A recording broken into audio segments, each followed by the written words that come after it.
அருள்நிறைந்த ஆண்டவரே, மகிழ்வான நாளுக்காக நாங்கள் நன்றி செலுத்துகிறோம். உம்முடைய திருமறையில் உள்ள அதிசயங்களை காண்பதற்கு நீர் என்னுடைய கண்களை திறந்தரலும். இறைமை இந்த நேசன் வழியாக வேண்டிக் கொள்கிறோம். அன்புகின்ற ஆண்டவரே, ஆமென். அன்புக்குரிய சகோதர சகோதரிகளே, உங்களை யாவரையும் இறைமைந்தன் இயேசு கிறிஸ்துவின் திருப்பெயரில் அன்போடு வாழ்த்துகிறேன். ஆண்டவர் இந்த புதிய வாரத்தையும் புதிய கிருபையினால் உங்களை வழிநடத்தும்படியாய் அன்போடு வாழ்த்துவதிலே மகிழ்ச்சி அடைகின்றேன்.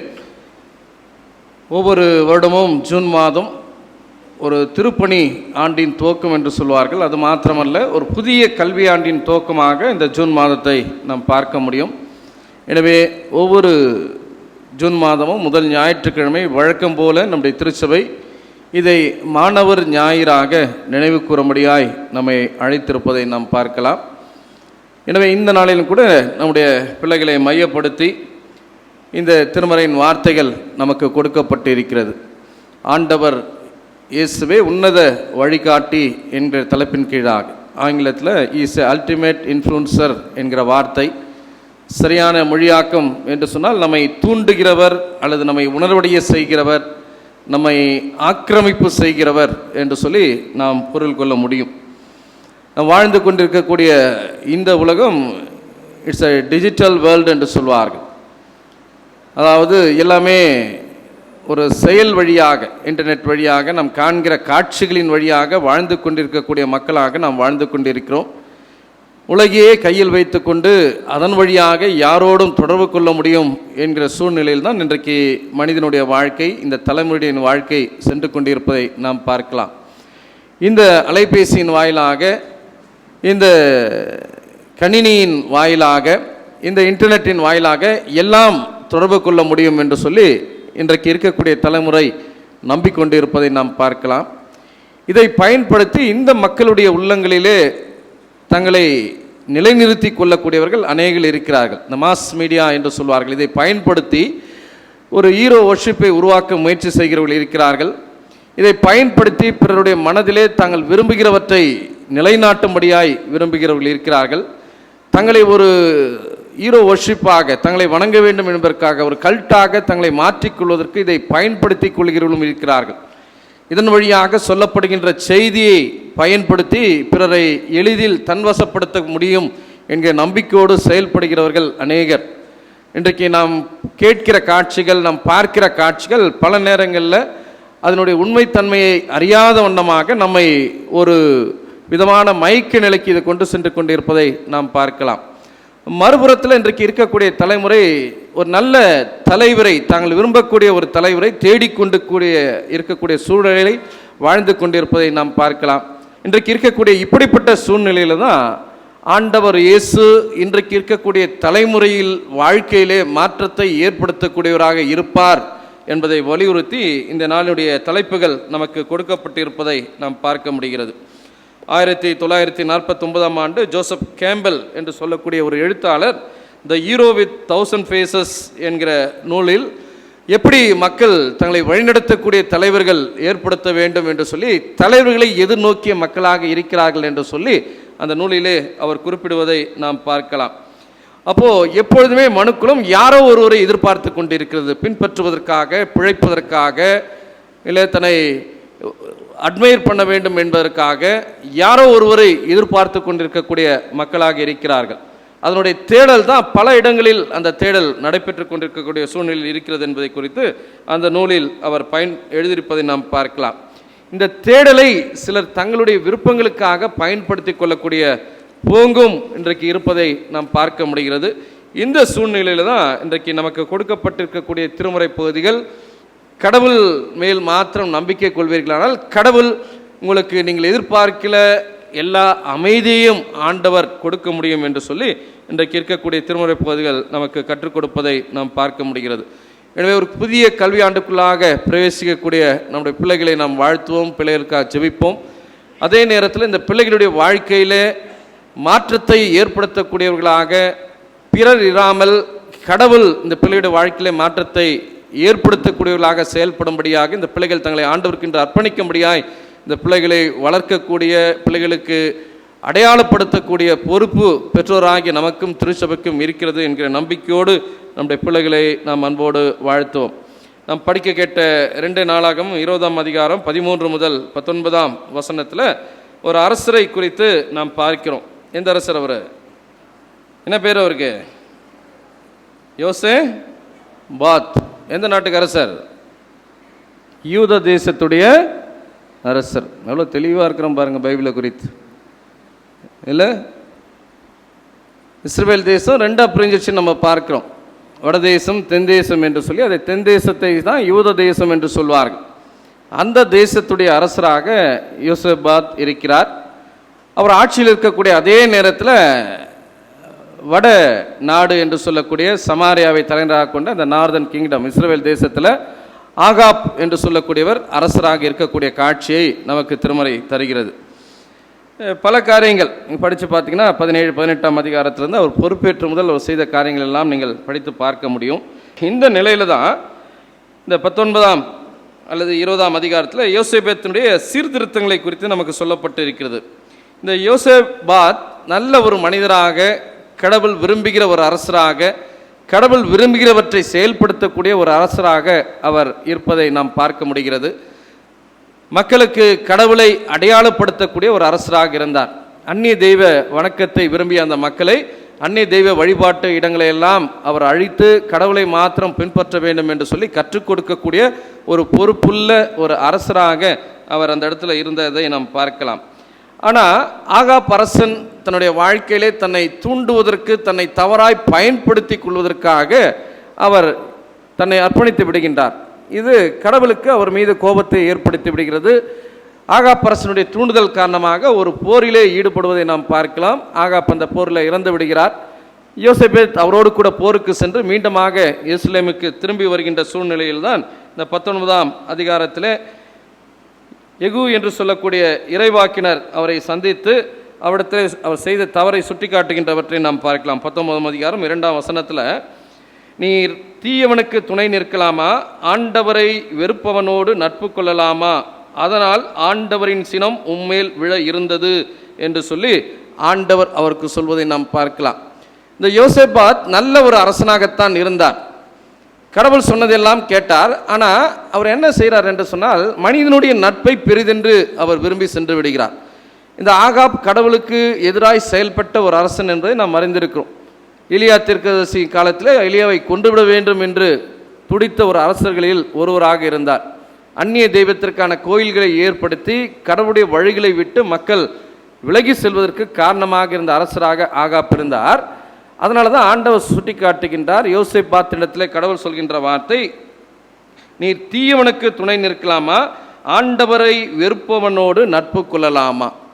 கடவுள் மீது நம்பிக்கை இல்லாதவர்களுக்கு, கடவுளுக்கு எதிராக செயல்படுகிறவர்களுக்கோடு நாம் நட்பு கொள்வதும் கடவுளுக்கு எதிரான பாவம் என்று சொல்லி ஆண்டவர் சொல்கிறார். நான் என்ன பாவம் செஞ்சேங்க? நான் பாவமே செய்யலை நம்ம சொல்லலாம். ஆனால் கடவுள் விரும்பாதவர்களோடு, தீமை செய்கிறவர்களோடு, கடவுளுடைய வார்த்தையை தன்னுடைய வாழ்க்கையிலே கை கொள்ளாதவர்களோடு நாம் இணைந்து வாழ்வோமானால் அதுவே கடவுளுக்கு எதிரான குற்றமாக இந்த இடத்துல யெகூ தீர்க்கதரிசி யோசேபாத்தினிடத்திலே பேசுவதை நாம் பார்க்கலாம். அதனால் அவர் சொல்றாரு, இதனால் ஆண்டவருடைய கோபம் உம்மேல் விழ இருந்தது, ஆயினும் நீர் சில நல்ல செயல்களை புரிந்திருக்கிறீர் என்று சொல்லி அவருடைய நல்ல செயல்கள் கடவுளுடைய கோபத்திலிருந்து அவரை காப்பாற்றுகிறது என்று சொல்லி யெகூ தீர்க்கதரிசி இந்த இடத்துல சொல்வதை நாம் பார்க்கலாம். அந்நிய தெய்வங்களுக்கான ஆலயங்களை இந்த யூத தேசத்திலிருந்து அவர் அகற்றுகிறார். கடவுளை நாடுவதில் அவருடைய இருதயம் உறுதியாய் நிலையாய் இருந்தது என்று சொல்லி தீர்க்கதரிசி அவரை குறித்து சொல்கிறார். இதனால் நீ செய்த தீமையை கடவுள் உனக்கு மன்னித்திருக்கிறார் என்று சொல்லி அவர் சொல்வதை நாம் பார்க்கலாம். அவர் செய்த அநேக சீர்திருத்தங்களை குறித்து 19ஆம் அதிகாரம் 4ஆம் வசனத்திலிருந்து முழுவதுமாக நீங்கள் படித்து பார்க்கலாம். நீதியாய் செயல்படுகின்ற ஒரு அரசராக அவர் இருந்தார். நீதியை மனிதனை முன்னிட்டல்ல, ஆண்டவரை முன்னிட்டே வழங்க வேண்டும் என்பதை குறித்து அவர் திட்டமாய் சொல்கிறார். 6ஆம் வசனத்தில், நீங்கள் செய்வது யாது என்பதை நினைவில் கொள்ளுங்கள், நீங்கள் நீதி வழங்குவது மனிதனை முன்னிட்டன்று, ஆண்டவரை முன்னிட்டே, ஏனெனில் நீதி வழங்குவதில் அவர் உங்களோடு கூட இருக்கிறார் என்று சொல்லி வழக்குகளை, நீதியை வழங்குவது மனிதனை முன்னிட்டல்ல, எனக்கு முன்பாக யார் இருக்கிறார்கள் என்பதற்காக நாம் பேசுகின்ற வார்த்தைகளைப் போல அல்ல, கடவுளை முன்னிட்டு நீதி வழங்க வேண்டும் என்று சொல்லி அநேக நீதிபதிகளை, நீதியை வழங்க வேண்டும் என்று சொல்லி ஏற்படுத்தின ஒரு அரசராக அவர் இருக்கிறார். அது மாத்திரமல்ல, 8ஆம் வசனத்தில் ஆண்டவருக்கு அடுத்த காரியங்களில் நீதி வழங்கவும் மற்ற வழக்குகளை தீர்க்கவும் அவர் லேவியரையும் குருக்களையும் ஏற்படுத்தினார் என்று சொல்லி நாம் பார்க்கலாம். அவங்க இடத்துல நான் சொல்கிறத கேளுங்க, நான் தான் உங்களுக்கு இந்த பதவியை கொடுத்துருக்குறேன் அப்படின்னு சொல்லி அவர் சொல்லலை. சில நேரத்தில் நம்ம அப்படி தான் நினைக்கிறோம். சிலர் எனக்கு இதை கொடுத்துட்டாங்க, சிலரால் நான் இதை வந்துட்டேன், அதனால் நான் அவர்கள் விரும்புவதை நான் இதை செய்வேன். இன்றைக்கு அரசியலில் நம்ம அதை தான் பார்க்குறோம் இல்லையா? யார் எங்களோடு இருக்கிறார்களோ அவர்கள் சொல்வதை கேட்க வேண்டும் என்பதற்காக, யார் நமக்கு உதவி செய்தார்களோ அவர்கள் சொல்வதை கேட்க வேண்டும் என்பதற்காக. ஆனால் இந்த யோசேபத் அரசர் தான் ஏற்படுத்தினவர்களை பார்த்து அவர் சொல்கிறார், எனக்கு பயந்து நான் சொல்வதை நீங்கள் செய்ய வேண்டும் என்று சொல்லி அவர் சொல்லவில்லை. மாறாக 9ஆம் வசனத்தில், நீங்கள் ஆண்டவருக்கு பயந்து உண்மையோடும் நேரிய உள்ளத்தோடும் நடங்கள். அவரவர் தம் நகர்களில் குடியிருக்கும் உங்கள் சகோதரர் இரத்தப்பழி, சட்டங்கள், கட்டளைகள், நியமங்கள் ஆகியவற்றை அடுத்த வழக்குகளை உங்களிடம் தீர்ப்புக்கு கொண்டு வரும்போது அவர்கள் ஆண்டவருக்கு முன்பாக குற்றவாளிகள் ஆகாதபடியும் ஆண்டவருடைய சினம் உங்கள் மேலும் உங்கள் சகோதரர்கள் மேலும் விழாதபடியும் அவர்களை எச்சரியுங்கள். இவ்வாறு செய்தால் நீங்கள் குற்றமற்றவர்களாய் இருப்பீர்கள் என்று சொல்லி நீதியோடு செயல்பட வேண்டும் என்பதை அரசராக தான் ஏற்படுத்திய மக்களிடத்தில் அவர் கற்றுக் கொடுப்பதை நாம் பார்க்கலாம். சில நேரங்களில் நாம் யாருக்கு பயப்பட வேண்டும், யாரை முன்னிட்டு நம்முடைய வாழ்க்கையை நடத்த வேண்டும் என்று சொன்னால் கடவுளை முன்னிட்டும் கடவுளுக்கு பயந்தும் வாழ வேண்டும் என்று சொல்லி தான் தீர்க்கதரிசி கற்றுக் கொடுக்கிறார். அதை பின்பற்றக்கூடிய ஒரு அரசராக யோசேபாத் இருந்தார். அதனால தான் யோசேபாத்தை குறித்து இன்றைக்கு தியானிக்கும்படியாக நமக்கு கொடுக்கப்பட்டு இருக்கிறது என்று சொல்லி நாம் பார்க்கலாம். அப்போ இந்த யோசேபாத்துக்கு ஒரு பிரச்சனை வருது இல்லையா? கடவுளுடைய பிள்ளைகளாக இருந்தாலும் பிரச்சனைகள் என்பது எப்போதும் அவசியமான ஒன்றாக இருக்கிறது. இந்த இடத்துல பார்த்தீங்கன்னா 3 தேச மக்கள் அவருக்கு எதிராக போரிட்டு வருகிறார்கள். 20ஆம் அதிகாரம் 10ஆம் வசனத்தில் அம்மோனியரும் மோவாபியரும் சேயீர் மலை நாட்டவரும் இந்த யூத தேசத்திற்கு எதிராக போரிட்டு வரக்கூடிய ஒரு காட்சியை இந்த இடத்துல நாம் பார்க்கலாம். இப்படி வரும் பொழுது அவங்க பயப்படுறாங்க இல்லையா? எகிப்திலிருந்து இஸ்ரவேல் வெளியேறிய காலத்தில் இவர்கள் நாட்டின் வழியே போக நீர் அவர்களை அனுமதிக்கவில்லை. எனவே இஸ்ரவேலர் அவர்களை அழிக்காது விலகி சென்றார்கள். இதோ அவர்கள் நன்றி கொன்றவர்களாய் நீர் எமக்கு உடைமைகளாக தந்த இந்நாட்டிலிருந்து எங்களை துரத்திட வருகிறார்களே, கடவுளே எங்களுக்கு நீதி தரமாட்டீரா என்று சொல்லி கடவுளுக்கு முன்பாக இந்த 3 அரசர்கள் இணைந்து வருகிறார்கள் என்று சொல்லி யோசேபத் புலம்பி அழக்கூடிய ஒரு காட்சியை நாம் பார்க்கலாம். போருக்கு ஆயத்தப்பட வேண்டும் என்கிற சிந்தனை வரும். அரசவையை கூட்டி, மக்களை கூட்டி, அல்லது போர் தளபதிகளை கூட்டி ஆயத்தப்பட வேண்டும் என்பதுதான் ஒரு அரசன் செய்ய வேண்டிய செயல் வழக்கமாக. ஆனால் இங்கே என்ன நடக்குது என்று சொன்னால் 13ஆம் வசனத்தில் நீங்கள் பார்த்தீங்கன்னா படிங்க யாராவது. யூத கோத்திரத்தர் அனைவரும் அவர்கள் குழந்தைகளும் அவர்கள் பெண் ஜாதிகளும் அவர்கள் குமாரரும் கூட கர்த்தருக்கு முன்பாக நின்றார்கள். பாருங்க, யூத குலத்தார் என்று சொன்னால் அந்த தேச மக்கள் அனைவரும் தங்கள் குழந்தைகள், மனைவியர், புதல்வர்களுடன் ஆண்டவர் திருமுன்று நின்று கொண்டிருக்கக்கூடிய காட்சியை நாம் பார்க்கலாம். போர் வருகிறது, போருக்கு ஆயத்தப்பட வேண்டும். யார் எங்களை இந்த போரிலே வழிநடத்துவார்கள் என்று சொன்னால் கடவுள் எங்களை வழிநடத்துவார் என்கிற நம்பிக்கை இருந்ததுனால கடவுளுக்கு முன்பாக நின்று கொண்டிருந்தார்கள். இன்னைக்கு நம்ம ஒவ்வொருவருக்கும் இப்படிப்பட்ட நம்பிக்கை வேணும். நாளைக்கு எக்ஸாம் இருக்குன்னா இன்னைக்கு சர்ச்சுக்கு வந்தால் எங்கே எக்ஸாமுக்கு மார்க் குறைஞ்சிருமோன்னு சொல்லிட்டு நின்று போகிறவர்கள் தான் அநேகர். தேர்வு காலங்களில் இந்த பிள்ளைங்களை பார்த்து கேட்டால் பாதி பேர் கோவிலுக்கு வரதே இல்லை, நாளைக்கு எக்ஸாம். ஆனால் இங்கே ஒரு போர் வருகிறது என்று சொன்னாலும் யூத குலத்தார் அனைவருமே கடவுளுக்கு முன்பாக நின்று கொண்டிருக்கிறார்கள். ஏன்னா அவங்களுக்கு தெரியுது, கடவுளை நாங்கள் சார்ந்திருக்கும் போது எங்களுடைய வாழ்க்கையில வெற்றி கிடைக்கும் என்கிற நம்பிக்கையை, விசுவாசத்தை வெளிப்படுத்துகிறார்கள்.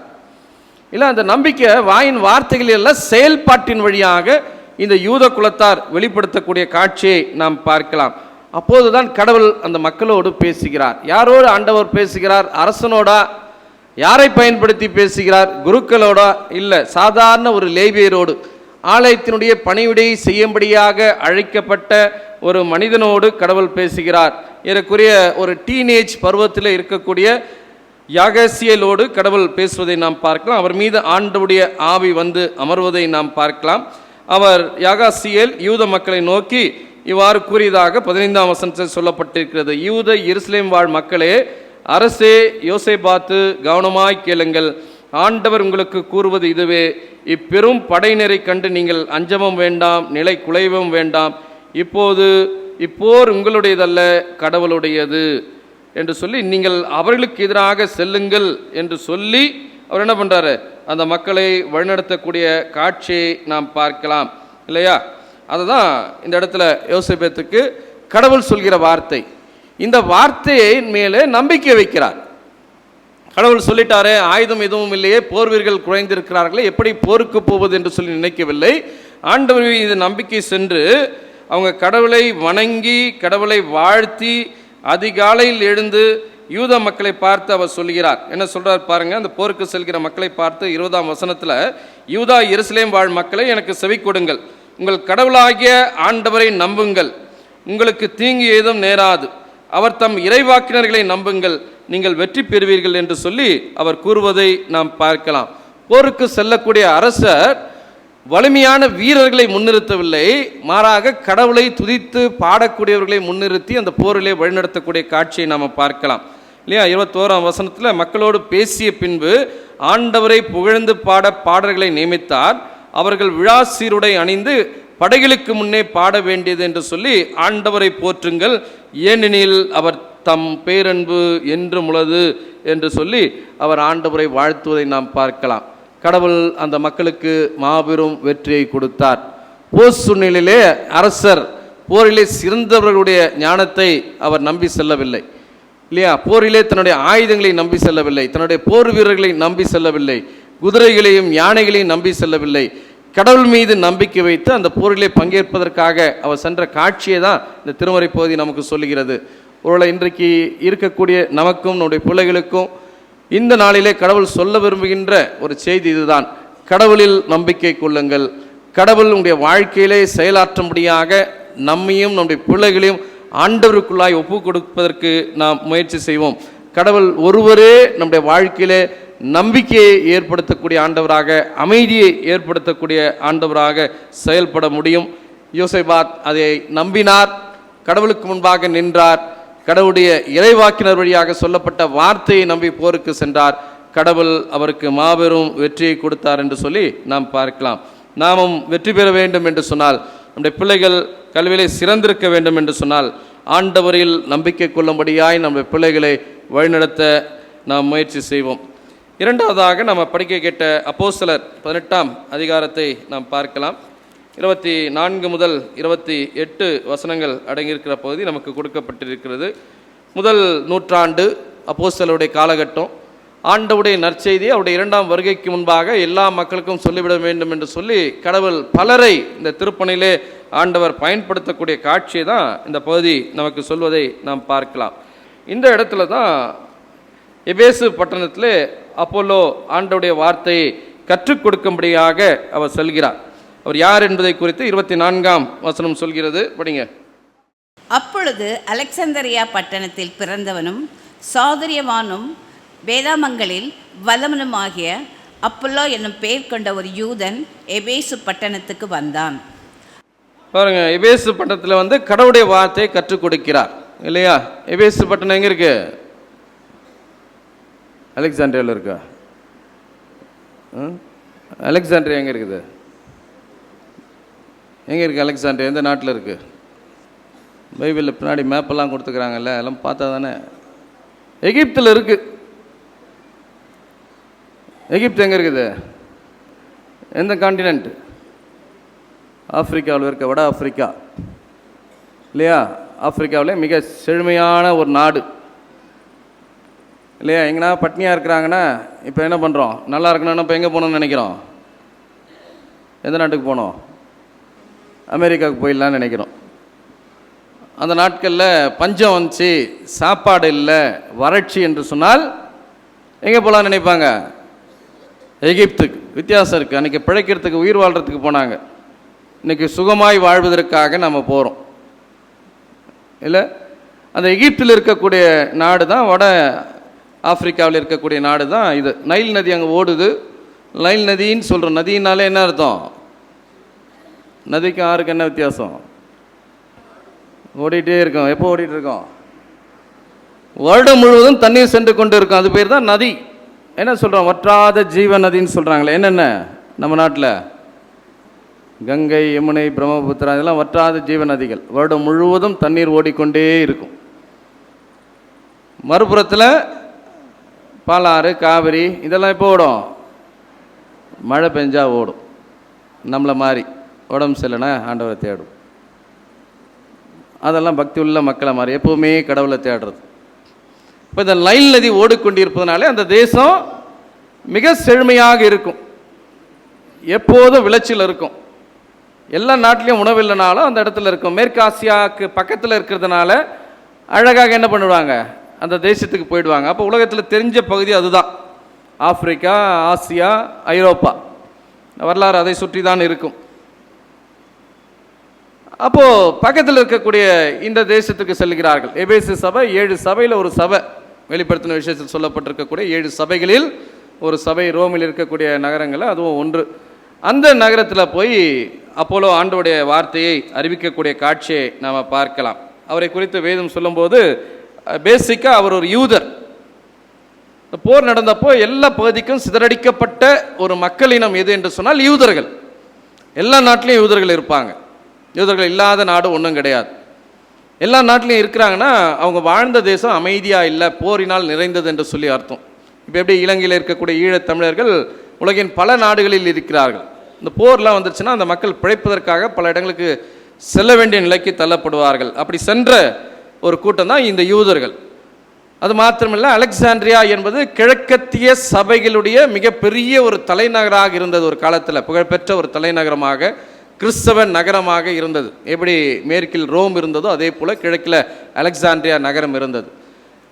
கிறிஸ்தவத்துடைய வளர்ச்சியிலும் வாழ்விலும் பல டாக்டரின்ஸிலும் மிக தொடர்புடைய ஒரு நகரமாக இந்த அலெக்சாண்ட்ரியா நகரம் இருந்தது. இந்த நகரத்திலிருந்து தான் அப்போலோ வருகிறார். அங்கிருந்து அவர் வராருன்றது அவருக்கு பெருமை. அதனால தான் அந்த நகரம் சொல்லியிருக்காங்க.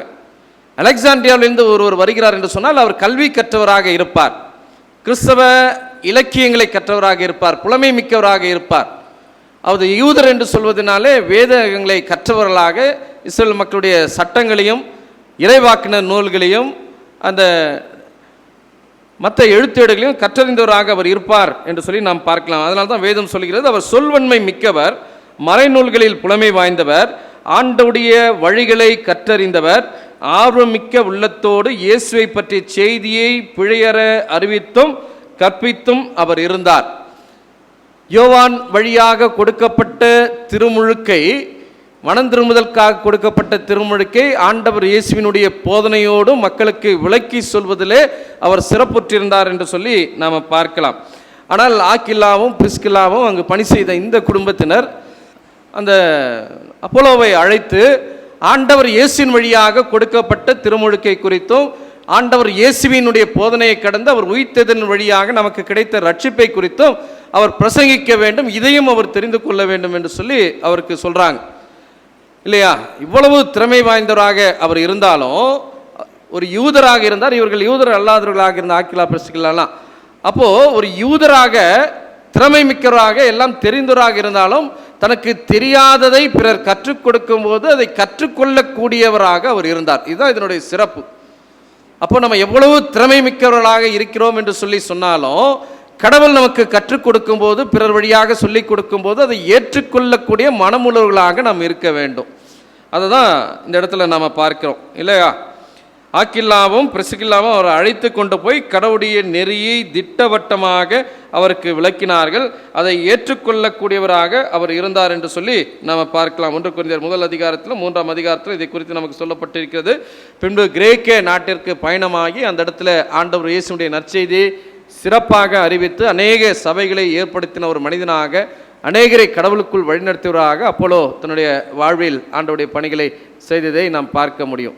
ஒருவேளை பிள்ளைகளுக்கு கூட கடவுள் சொல்லக்கூடிய செய்தி இதுதான், கற்றுக்கொள்வதற்கு எப்போதும் ஆயத்தமுள்ளவர்களாக இருக்க வேண்டும். நம்முடைய பிறப்பு முதல் நம்முடைய இறப்பு வரை கற்றுக்கொள்ள வேண்டும். கற்றுக்கொள்வதற்கும் குறிப்பாக கடவுளை குறித்த புரிதல் நின்றுவிட்ட ஒன்றல்ல.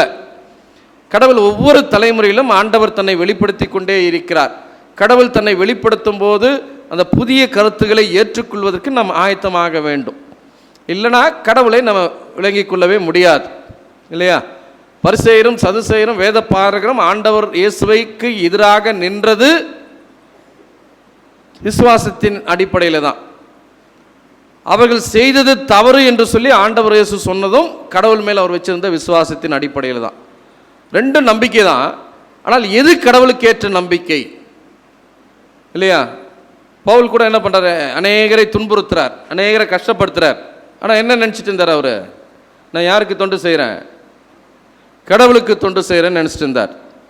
ஆனால் ஆண்டவர் சொல்லுகிறார், நீ துன்பப்படுத்துகிற கிறிஸ்து நானே, கடவுளுக்கு நான் நன்மை செய்கிறேன் என்று சொல்லி அவர் நினைக்கிறார். ஆனால் கடவுளுக்கு நீ துன்பத்தை ஏற்படுத்தி கொண்டிருக்கிறாய் என்று சொல்லி கடவுள் உனக்கு சொல்வதை நாம் பார்க்கலாம்.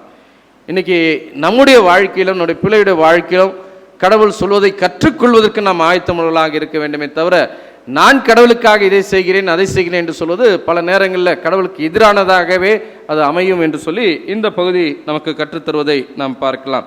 நிறைவாக நமக்கு கொடுக்கப்பட்டிருக்கக்கூடிய நற்செய்தி பகுதி யோவான் 8ஆம் அதிகாரத்திலே நாம் பார்க்கலாம். ஆண்டவர் இயேசு நானே உலகத்திற்கு ஒளி என்று அவர் சொல்வதை நாம் பார்க்கலாம். ஒளி என்பது யோவான் நற்செய்தியினுடைய சிறப்பான ஒரு வார்த்தை கையாடலாக நாம் பார்க்க முடியும். ஒளி என்பது கடவுளுக்கு அடையாளமாக, கடவுளுடைய வார்த்தைகளுக்கு அடையாளமாக, கடவுள் தருகின்ற மீட்புக்கு அடையாளமாக யோவான் இந்த இடத்துல அதிகமாய் பயன்படுத்தக்கூடிய காட்சியை நாம் பார்க்க முடிகிறது. யோவான் 8ஆம் அதிகாரத்தில் ஆண்டவர் இயேசு இந்த செய்தியை சொல்றார். எந்த இடத்துல இந்த செய்தியை சொல்றாரு? 8ஆம் வசனத்தில் சொல்றார். எந்த ஊரில் சொல்றாரு? எருசலேம்ல சொல்றார். ஏன் இந்த வார்த்தையை சொல்றார்? கூடார பண்டிகை கொண்டாடுவதற்காக எருசலேமுக்கு செல்கிறார். கூடார பண்டிகையின் போது ஆலயத்தை சுற்றி, குறிப்பாக அங்கே இருக்கக்கூடிய வெளி பிரகாரத்தில் மிகப்பெரிய விளக்குகளை ஏற்றுவது அவருடைய வழக்கமாக இருந்தது. அந்த இடத்துல பல திரிகளை ஏற்றி பல விளக்குகளை ஏற்றுவார்கள். தூரம் இருந்து பார்த்தீங்கன்னா ஆலயமே ஒளி வெள்ளத்திலே மூழ்கி இருக்கக்கூடிய காட்சி நாம் பார்க்க முடியும். குறிப்பாக அந்த இடத்துல இருக்கக்கூடிய குருக்கள் அவங்க பயன்படுத்தின பழைய அந்த ஆடைகளை, அவருடைய அங்கிகளை பயன்படுத்தி அந்த திரிகளை செய்வார்கள்.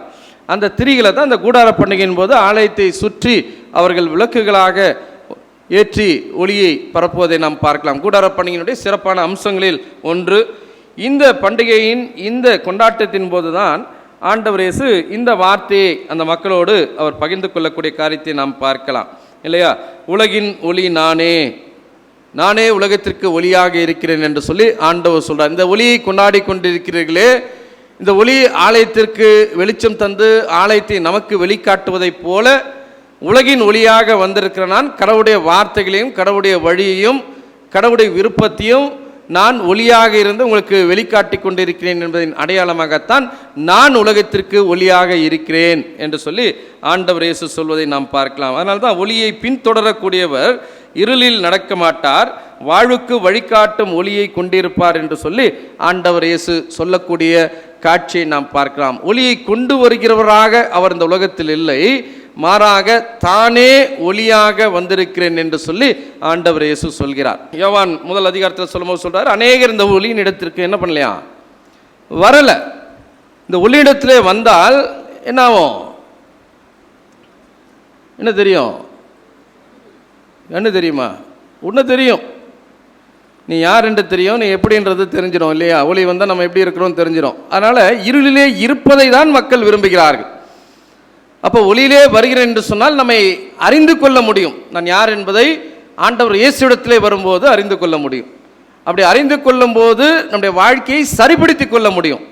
அப்போ உலகத்திற்கு நான் ஒளி என்று சொல்லும்போது என்னிடத்திலே வாருங்கள், ஆண்டவரிடத்திலே வரும்போது, ஒளியிடத்திலே வரும்போது நம்முடைய வாழ்க்கையில் இருக்கிற இருளையெல்லாம் பார்த்து அதை சரி செய்து கொள்வதற்கு கடவுள் நமக்கு ஒரு வாய்ப்பை கொடுக்கிறார்.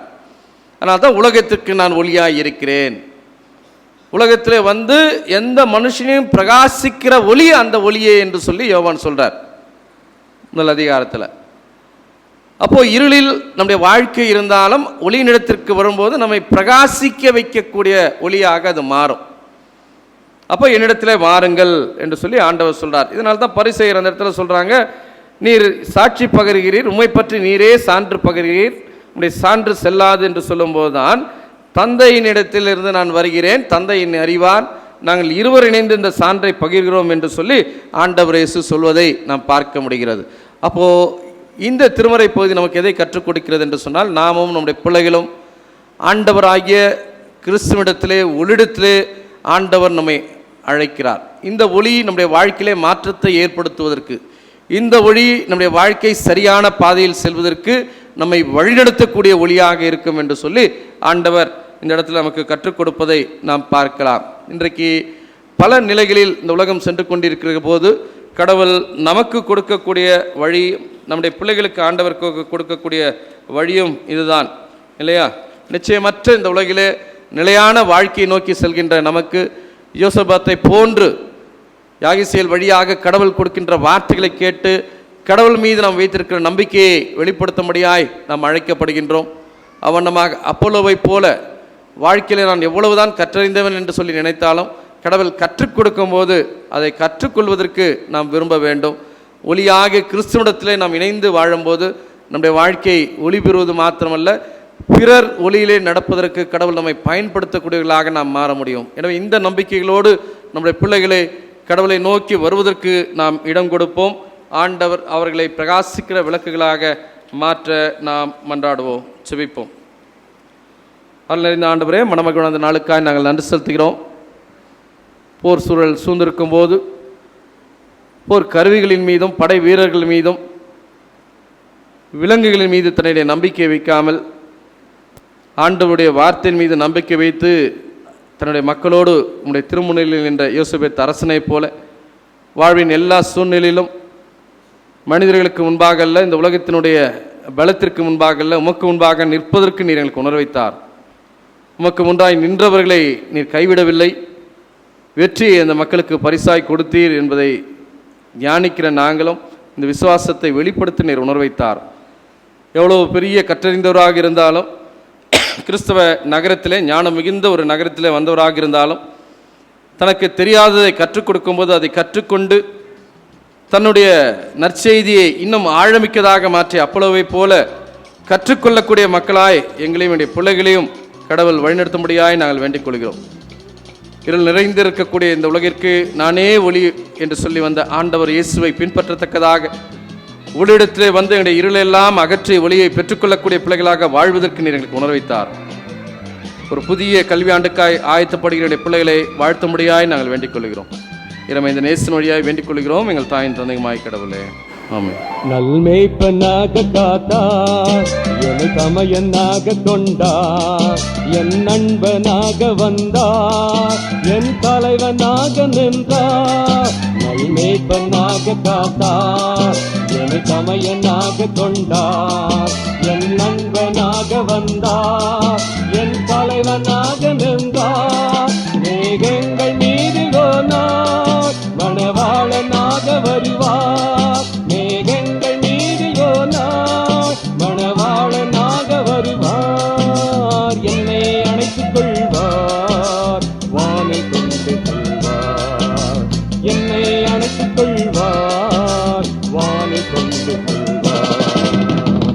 இயேசுவே வழி சத்தியம் ஜீவன், இயேசுவே ஒளி நித்தியம் தேவன். இயேசுவே வழி சத்தியம் ஜீவன், இயேசுவே ஒளி நித்தியம் தேவன். இயேசுவே வழி சத்தியம் ஜீவன், இயேசுவே ஒளி நித்தியம் தேவன். லா லா லா லா லா லா லா லா லா லா லா லா.